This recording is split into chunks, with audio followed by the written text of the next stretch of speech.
আরজিকর কাণ্ডে সেটিং তত্ত্ব বিকাশে সাপ্লিমেন্টারি চার্জশিট না দেওয়া রাজনৈতিক কৌশল, এটা রাজনৈতিক স্তরে ঠিক হয়েছে। ঠিক মতো তদন্ত না হলে আর আস্থা থাকবে না, তোপ দেখেছেন আইনজীবী ও সিপিএম নেতা বিকাশ রঞ্জন ভট্টাচার্য।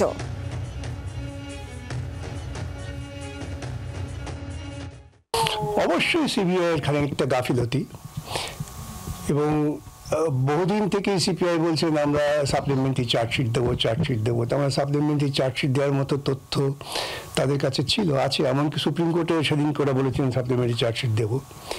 তারপরে চার্জশিট দিতে দেরি করাটা আমার একটা কৌশল, যে কৌশলটা আমার নিজের ধারণা যে রাজনৈতিক স্তরে ঠিক হয়েছে।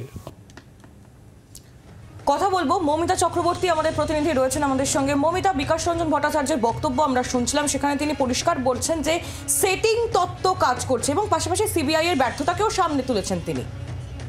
একেবারেই তাই, তিনি বলছেন যে সুপ্রিম কোর্টে এর আগে সিবিআই এর যারা আইনজীবী তাদের তরফ থেকে বারবার বলা হচ্ছিল যে তারা সাপ্লিমেন্টারি চার্জশিট দেবেন, তাদের কাছে তার মানে তথ্য প্রমাণাদি রয়েছে, কিন্তু এই সাপ্লিমেন্টারি চার্জশিট না দেওয়া, যেখানে তারা সুপ্রিম কোর্টে দাবি করেছিলেন এই চার্জশিট সময় মতো না দেওয়াটা একটা রাজনৈতিক কৌশল তিনি মন্তব্য করছেন। তার মতে তার মানে অবশ্যই রাজনৈতিক পর্যায়ে কোনো বোঝাপড়া হয়েছে, যে সেটিং এর অভিযোগ বারবার করে তুলেছেন বিরোধী রাজনৈতিক দলগুলো, সেই কথাই কিন্তু ফের শোনা গেল আইনজীবী বিকাশ রঞ্জন ভট্টাচার্যের মুখেও।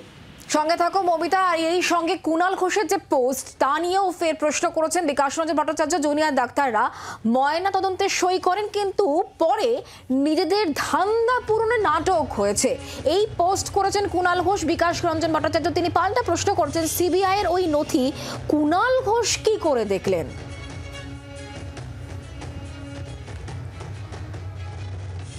কুণাল বাবু সিবিআই কাগজপত্র নথিপত্র দেখেছেন,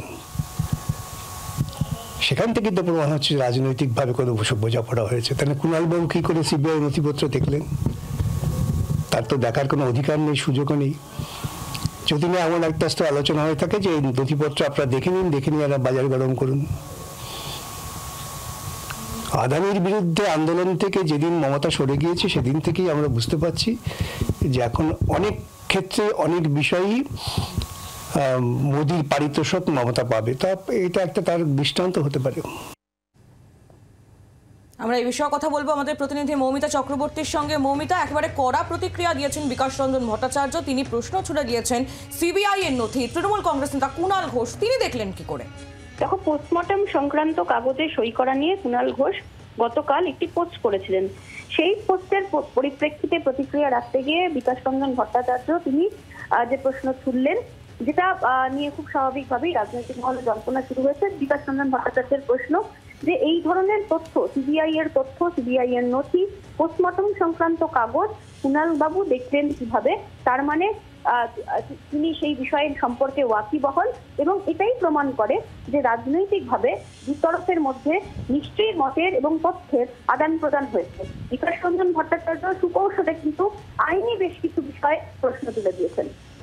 সঙ্গে থাকো মৌমিতা। আরজিকর কাণ্ডে একদিকে সেটিং এর তত্ত্বর কথা বলছেন যখন বিকাশ রঞ্জন ভট্টাচার্য, তার পাশাপাশি সিবিআই এর যে গাফিলতি রয়েছে সেটাও তিনি কিন্তু স্পষ্টভাবে উল্লেখ করছেন। সাপ্লিমেন্টারি চার্জশিট না দেওয়ার ক্ষেত্রে এটা একটা রাজনৈতিক কৌশল, এটি রাজনৈতিক স্তরে ঠিক হয়েছে বলে মন্তব্য করছেন বিকাশ রঞ্জন ভট্টাচার্য। সেই সঙ্গে তিনি এটাও বলছেন যদি ঠিকঠাক করে তদন্ত না হয় তাহলে আর আস্থা থাকবে না। আর তার পাশাপাশি কুণাল ঘোষ গতকাল যে পোস্ট করেছেন, সেই পোস্টে একাধিক প্রশ্ন উত্থাপন করেছেন বিকাশ রঞ্জন ভট্টাচার্য। আমরা কথা বলবো তৃণমূল কংগ্রেস নেতা জয়প্রকাশ মজুমদার এই মুহূর্তে আমাদের সঙ্গে রয়েছেন টেলিফোন লাইনে। জয়প্রকাশ বাবু, বিকাশ রঞ্জন ভট্টাচার্য তিনি বলছেন যে এই যে সাপ্লিমেন্টারি চার্জশিট না দেওয়ার পেছনে কোথাও একটা রাজনৈতিক সেটিং রয়েছে, সেই সঙ্গে তিনি বলছেন সিবিআই এর যে গাফিলতি রয়েছে সেটা তিনি স্বীকার করছেন, এবং একই সঙ্গে এটাও বলছেন কুণাল ঘোষ যে পোস্ট করেছেন, কুণাল ঘোষের কাছে সিবিআই এর নথি কি করে গেল? এখানে কি সেটিং তত্ত্ব আরো জোরদার হচ্ছে না, এই প্রশ্ন তিনি উত্থাপন করছেন। কি বলবেন আপনি? গত 2-3 বছরে অনেকবার আমরা দেখেছি ইডি, সিবিআই ইত্যাদির তদন্তের কাগজ, রিপোর্ট বিকাশ বাবুরা উচ্চস্বরে আদালতের ভেতরে বলেছে, আদালতের বাইরে বলে রাজনৈতিক ন্যারেটিভ তৈরি করার চেষ্টা করেছে। তখন তাদের মনে হয়েছে ইডি, সিবিআই তদন্ত করছে, তারা এই সব পেয়েছে। নানা রকম ন্যারেটিভ বলেছেন। আর আজকে যখন একটা প্রকৃত সত্য উদ্ঘাটিত হচ্ছে যে জুনিয়র ডাক্তারদের, এক শ্রেণীর জুনিয়র ডাক্তারদের দ্বিচারিতা, তাদের ষড়যন্ত্র, পশ্চিমবঙ্গের স্বাস্থ্য পরিষেবাকে ভেঙে দেওয়ার চেষ্টা, এই কমিউনিস্ট এবং আল্ট্রা কমিউনিস্ট মার্কা কিছু জুনিয়র ডাক্তার, এই বিকাশ বাবুদের অনুগামী, তারা যেটা করেছে, সেখানে আঁতে ঘা পড়তেই, মৌচাকে ঢিল পড়তেই বিকাশ বাবুর গায়ে ফোসকা পড়ছে। তাই জন্য তিনি ঘটনার, কেন এইরকম ঘটনা ঘটবে তার উত্তর না দিয়ে বলছেন এই কাগজ কুণাল বাবু কি করে পেলেন।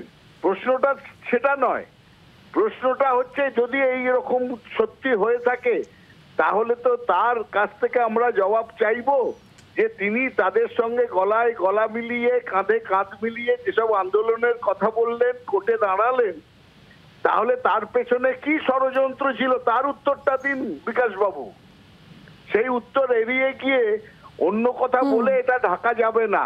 কুণাল বাবু কি করে পেলেন সেটা উত্তর নয়, উত্তরটা হচ্ছে যেটা বলেছেন কুণাল বাবু সেটা আপনাদের জয়প্রকাশ বাবু, বোঝাই যাচ্ছে আপনার বক্তব্য। অনেক ধন্যবাদ টেলিফোন লাইনে থাকার জন্য। আন্দোলন চলবে এই কথা বলেছেন বিকাশ রঞ্জন ভট্টাচার্য। ঠিক কি বলেছেন এই বিষয়ে শোনাবো। আন্দোলন চলবে, এইরকম একটা নক্কারজনক ঘটনা, সেই ঘটনার প্রেক্ষিতে যদি ঠিকমতো তদন্ত না হয় তাহলে তো মানুষের তদন্তকারী সংস্থার উপর আস্থা থাকবে না, এবং এই আস্থাহীনতা নৈরাজ্য তৈরি করবে। বাংলার আওয়াজ, বাঙালির আবেগ, জি 24 ঘন্টা।